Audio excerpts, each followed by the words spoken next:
प्रयागराज विमान हादसा, एक सच्ची कहानी। 21 जनवरी 2026 की दोपहर थी। प्रयागराज शहर अपनी रोजमर्रा की रफ्तार में चल रहा था। लोग सड़कों पर थे, कॉलेज के आसपास चहल पहल थी। तभी आसमान में उड़ रहा भारतीय वायुसेना का एक छोटा ट्रेनिंग विमान अचानक लोगों का ध्यान खींचने लगा। यह विमान बमरौली एयरफोर्स स्टेशन से उड़ान भरकर एक सामान्य प्रशिक्षण मिशन पर था। विमान में 2 पायलट सवार थे, जो रोज की तरह अभ्यास कर रहे थे। सब कुछ सामान्य चल रहा था, लेकिन तभी हवा में कुछ गड़बड़ हो गई। आसमान में आई मुसीबत। अचानक विमान के इंजन में तकनीकी खराबी आ गई।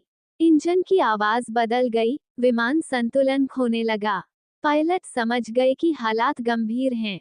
नीचे शहर बसा हुआ था, घर, कॉलेज, लोग। पायलटों के सामने कुछ ही सेकंड थे, लेकिन फैसला बहुत बड़ा था। एक साहसी निर्णय। पायलटों ने नीचे देखा। उन्हें केपी कॉलेज के पास एक तालाब दिखाई दिया। उन्होंने तय किया कि अगर विमान को वहीं उतारा जाए, तो शहर को और लोगों को बचाया जा सकता है।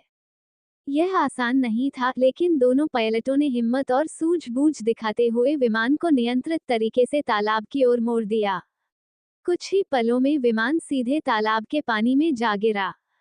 हादसा, लेकिन जान बच गई। तेज आवाज हुई, पानी उछला, लोग घबरा गए।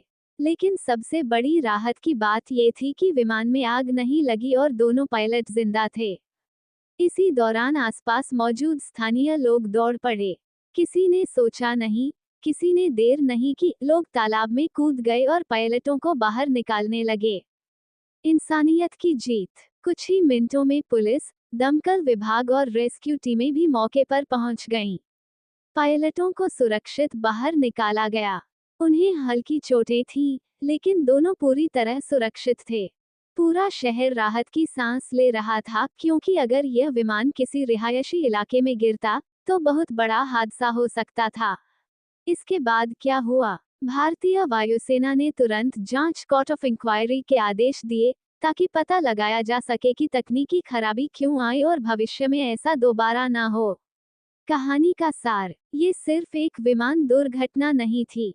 ये कहानी थी पायलटों की बहादुरी की, स्थानीय लोगों की इंसानियत की, और समय पर लिए गए सही फैसले की।